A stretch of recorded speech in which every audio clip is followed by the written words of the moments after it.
सो hey guys what's up, कैसे हो सभी लोग। मैं विशाल करने जा रहे पांडु वीडियो प्रोडक्शन जो हमारा है why Bhojpuri movie are like this by Mohak Mangal. तो गाइस ओरिजिनल वीडियो का लिंक डिस्क्रिप्शन में प्लीज चेकआउट करना मत भूलिएगा गाइस, बहुत ही इंटरेस्टिंग वीडियो है। चलिए वीडियो को एंजॉय करते हैं। पांडु पॉइंट ऑफ व्यू से कहेंगे आपके साथ। Ready 1 2 3 let's go guys. मेहरारू चाहे मिल्की वाइट, ए राजा लाइन पर आजा, रिक्शा वाला आई लव यू। रिक्शा वाला। गेस करो कि ये तीन चीजें क्या थी। भोजपुरी फिल्म्स। जैसे ही अगर आप भोजपुरी फिल्म्स के बारे में सोचोगे तो आपके दिमाग में ऐसी फिल्म्स आएंगी जिनकी शायद प्रोडक्शन क्वालिटी बहुत कम है और जिनकी फिल्म्स में बहुत भद्दे गाने हैं।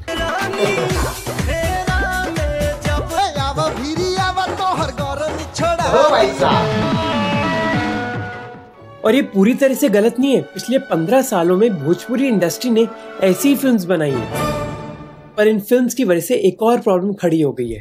इन फिल्म्स ने बिहारियों की छवि पूरे देश में बिगाड़ दी। बिहार के हैं हम, पर हमको बिहारी मत कहना, क्योंकि समाज में ऐसा फैला है बदहाली, बिहारी होना हो गया है गाली। मुंबई और लुधियाना जैसी जगहों में इस डिस्क्रिमिनेशन की वजह से कई लोगों ने तो उन मूवी थिएटर्स को ही तोड़ दिया जहां भोजपुरी फिल्म दिखाई जाती हैं। पर भोजपुरी फिल्म्स की इमेज ऐसी नहीं थी। एक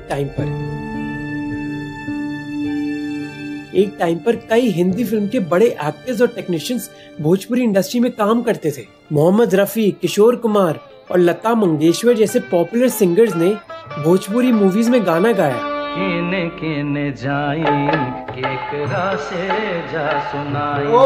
जबकि कुमकुम और हेलन जैसी फेमस हीरोइंस ने इन मूवीज में काम भी किया।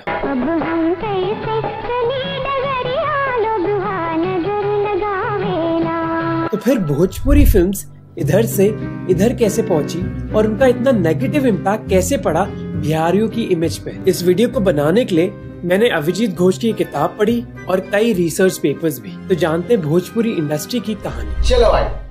एक चीज जो आपको समझनी होगी भोजपुरी इंडस्ट्री के बारे में, वह है कि ये इंडस्ट्री इतनी ऑर्गेनाइज नहीं रही है।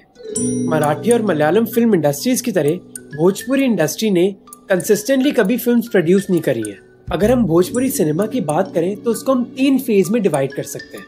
पहला है 1960s का, दूसरा है 1970s और 80s का, और तीसरा है 21वीं सदी का। पर ये इंडस्ट्री स्टार्ट हुई थी बस एक फिल्म से जिसकी बहुत दिलचस्प कहानी है। देश के पहले प्रेसिडेंट राजेंद्र प्रसाद हिंदी फिल्म के मशहूर एक्टर नजीर हुसैन से एक अवार्ड फंक्शन में मिले। क्योंकि वो दोनों भोजपुरी इलाके से आते थे, इसलिए प्रेसिडेंट राजेंद्र प्रसाद ने उनसे पूछा कि तुम कोई भोजपुरी मूवी क्यों नहीं बनाते। जिसके बाद नजीर हुसैन ने 1962 में पहली भोजपुरी फिल्म बनाई, गंगा मैया तोहे पियरी चढ़ीबो। फाइनेंशियल चैलेंजेस के बावजूद नजीर हुसैन और बिजनेसमैन बिश्वंत प्रसाद शाहबादी ने इस फिल्म को एक रियलिटी बनाया। ये फिल्म शूट हुई थी बिहार और उत्तर प्रदेश में और एक बहुत बड़ी हिट बनी, यहाँ तक कि उसको सिल्वर जुबली का खिताब भी मिला। सिल्वर जुबली का खिताब उन फिल्म्स को दिया जाता है जो 25 हफ्ते लगातार स्क्रीन करी जाती है एक शहर के थिएटर्स में। मैच्योर थीम्स और भोजपुरी प्राइड की वजह से नजीर हुसैन की इस मूवी ने मानो भोजपुरी सिनेमा का नक्शा ही बदल दिया। इस फिल्म की सक्सेस की वजह से 1962 और 1966 के बीच 19 और भोजपुरी फिल्म्स रिलीज हुई और इनमें से कम 4 फिल्म्स जैसे विदेशिया, लागी नहीं छूटे राम और हमार संसार बड़ी हिट्स बनी। ये सारी फिल्म्स एक रूरल सेटिंग में बेस्ड थी और कई गांधीयन प्रिंसिपल्स के बारे में बात करती थी, जैसे इक्वालिटी। जैसे विदेशिया फिल्म स्टार्ट होती है गाने से, कोई छोटा नहीं कोई बड़ा नहीं, कोई ऊंच नहीं कोई नीचा। जबकि लागी नहीं छूटे राम एक लव स्टोरी दिखाती है एक नौटंकी बाई यानी कि एक डांसिंग गर्ल और एक अमीर पंडित के बेटे के बीच।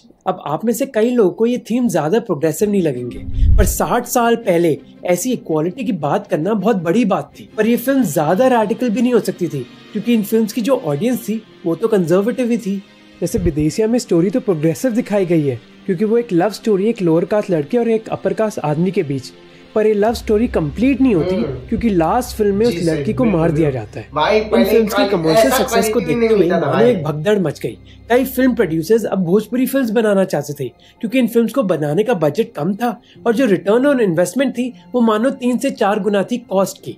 जैसे कई मशहूर हिंदी फिल्म प्रोड्यूसर्स जैसे शक्ति समंत, जिन्होंने हावड़ा ब्रिज और चाइना टाउन जैसी हिंदी फिल्म थ्रिलर्स बनाई थी, उन्होंने बाद में प्रोड्यूस करी भोजपुरी फिल्म अय्यल बसंत बहार। इसी तरह राजकुमार संतोषी के पिताजी PL संतोषी ने डायरेक्ट करी एक भोजपुरी फिल्म सैया से भइले मिलनवा, पर इनमें से किसी भी फिल्म को इतनी कमर्शियल सक्सेस नहीं मिली जो नजीर हुसैन की दूसरी फिल्म को मिली, 1965 की हमार संसार। इस मूवी को एडवर्टाइज किया गया इन शब्दों के साथ, भोजपुरी भाषा की युगांतरी तस्वीर, इसमें आपको भारत की आत्मा, गांव का खेत खलिहान और किसान के जीवन की सच्ची झलक देखने को मिलेगी। एक तरीके से इस फिल्म ने अपनी ऑडियंस को वही दिखाया जो वो देखना चाहते थे, भोजपुरी फैमिली ड्रामा, वो भी एक सोशल थीम के साथ। इसी वजह से इस फिल्म को बहुत अच्छे रिव्यूज मिले। जैसे न्यूज़पेपर में एक रिव्यू लिखा गया कि ये मानो पहली भोजपुरी फिल्म है जो किसी भी भाषा की रियलिस्ट फिल्म्स को टक्कर दे सकती है। अब ऐसी कमर्शियल सक्सेस को देखे कई भोजपुरी फिल्म्स रिलीज तो हुई, पर सब सक्सेसफुल नहीं हुई। भोजपुरी इंडस्ट्री ने कहा कि ये फिल्म्स फेल हो रही हैं क्योंकि कई बाहर के लोग हमारी सक्सेस को देख के भोजपुरी फिल्म बनाना तो चाहते हैं, पर वो हमारे कल्चर को समझते ही नहीं है। जैसे शील कुमार, जो भोजपुरी फिल्म नाग पंचमी के हीरो थे, उन्होंने कहा कि कई लोग भोजपुरी फिल्म्स को एक सुनहरी चिड़िया की तरह मानते हैं। प्रोड्यूसर्स हमारे इलाके के कल्चर, लाइफस्टाइल और म्यूजिक को समझने के लिए तैयार ही नहीं है, इसी वजह से उनकी फिल्म फ्लॉप होती रहती है। 1966 तक तो कई प्रोड्यूसर्स के बीच डर इतना बढ़ गया था कि जिन मूवीज की शूटिंग स्टार्ट हो गई थी उनको भी उन्होंने बंद करवा दिया। तो जितनी ही तेजी से कई Hindi film producers Bhojpuri industry में उतरे थे, उतनी ही जल्दी उधर से भाग भी गए। इसी वजह से 1967 और 1976 के बीच बस 2 भोजपुरी फिल्म्स रिलीज हुई जिनको कोई शायद जानता भी ना हो। 1977 के बाद ही मानो भोजपुरी सिनेमा को एक दूसरी जिंदगी मिली। भोजपुरी फिल्म इंडस्ट्री इंडिया की दूसरी रीजनल फिल्म इंडस्ट्रीज के मुकाबले इतनी सक्सेसफुल नहीं हो पाई क्योंकि वो कभी अपने आप को ढंग से मैनेज नहीं कर पाए। बस एक सक्सेसफुल और सस्टेनेबल इंडस्ट्री बनाने के लिए आपको एक स्ट्रॉन्ग सिस्टम चाहिए होता है जहाँ रिसोर्सेज और टाइम की अच्छी मैनेजमेंट हो सके। जी भाई, बिल्कुल भाई बहुत बढ़िया वीडियो है भाई मोहन मंगल का, भाई बहुत बढ़िया वीडियो था, बहुत अच्छे से जानकारी दी भाई ने। सही बात है भाई, दो भोजपुरी मूवी से ही आजकल ना भाई बिहारियों का ना मतलब ये मतलब होता है भाई कल मतलब बताना भाई, उसी से ना उस पर डिपेंड करता भाई, समझ रहे हो। तो भाई वीडियो बहुत अच्छा था। जो भी चैनल पर न्यू है प्लीज लाइक कर देना, सब्सक्राइब कर देना हमारे यूट्यूब चैनल को। मिलते हैं आपसे अगली रिएक्शन वीडियो में, तब तक के लिए जय हिंद दोस्तों।